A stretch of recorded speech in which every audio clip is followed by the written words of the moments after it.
సైతాను డైరెక్ట్ గా వచ్చి మన ముందుకు వచ్చి కుస్తీ పట్టాడు కదా. దురాత్మల సమూహాలు డైరెక్ట్ గా మనకు కళ్ళకు కనిపించేటట్టు మన చేతికి దొరికేటట్టుగా వచ్చి కుస్తీ పట్టారు కదా. వాళ్ళంతా ఆత్మస్వరూపులు, అదృశ్య స్వరూపులు.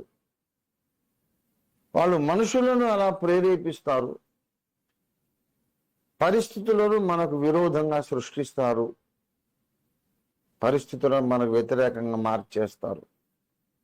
దృశ్య ప్రపంచంలో మనకు కనబడి మనతో డైరెక్ట్ కాంటాక్ట్ లో ఉండి మనతో కుస్తీ పట్టేది మాత్రం మనుషులే. మనం పోరాడేది కనబడుతున్న ఈ మనుషులతో కాదు, వీళ్ళని ప్రేరేపించిన అంధకార లోకనాథులు, అంధకార సంబంధమైన లోకనాథులు, అంధకార రాజ్యాధిపతి సాతాను, వాడి బెటాలియన్స్, అందరు ఆత్మరూపే అదృశ్యులే, వాళ్ళతో మనం పోరాడుతున్నాం. ఇది పౌలు భక్తుడు చెబుతున్నాడు, వాస్తవమే.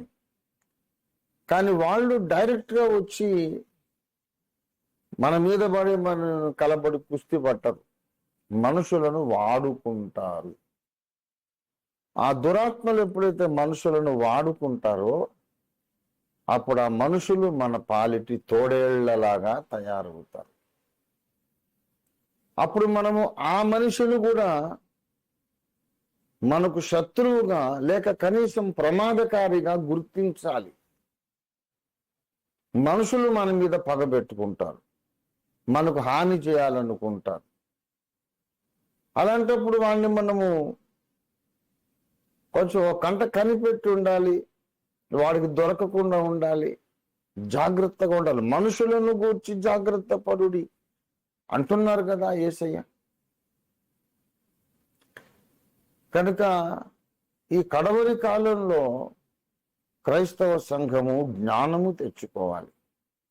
క్రైస్తవ సంఘం యొక్క మైండ్ సెట్ మారాలి, ఆలోచన విధానము మారాలి. క్రైస్తవులమైన మన మీద మతోన్మాద శక్తులు పగబట్టి ఉన్నాయి. సువార్త విరోధ వ్యక్తులు, సువార్త విరోధ శక్తులు మన మీద పగబట్టి ఉన్నారు. మనం వాళ్ళ విషయంలో జాగ్రత్తగా ఉండాలి. యేసుప్రభు వారు చెబుతున్నారు, ఆ మత్తయి సువార్త 10వ అధ్యాయం 16వ వచనంలో, ఇదిగో తోడేళ్ల మధ్యకు గొర్రెలను పంపినట్టు నేను మిమ్మును పంపుచున్నాను. గనుక పాముల వలె వివేకులను పావురముల వలె నిష్కపటులై ఉండుడి, మనుషులను గూర్చి జాగ్రత్త పడుడి. అది విషయం. మనం సువార్త సేవ కొరకు బయలుదేరా. యేసే రక్షకుడు, మరొక దారి లేదన్న వాస్తవాన్ని సమాజానికి చెప్పడానికి బయలుదేరా. అలా చెబుతుంటే సాతాను హర్షిస్తాడా? మంచి పని చేస్తున్నారా, అలాగే చెప్పుకోండి అని వాడు ప్రోత్సహిస్తాడా? అవకాశం ఇస్తాడా? ఇవ్వడు కదా. వాడికి వ్యతిరేకంగా మనం సువార్త ప్రకటిస్తున్నాం.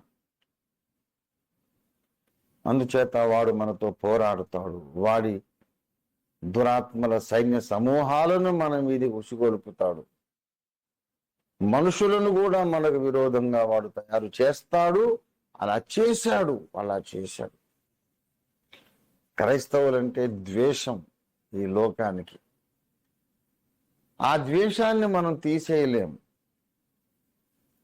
మనం ఆర్గ్యూ చేసి, కన్విన్స్ చేసి, నెగోషియేట్ చేసి, చర్చలు జరిపి, అలాగాదన్నయ్య, అలాగా తమ్ముడు, ఆలోచించి మేము మంచి పని చేస్తున్నాం కదా, ఎందుకు ద్వేషిస్తారు?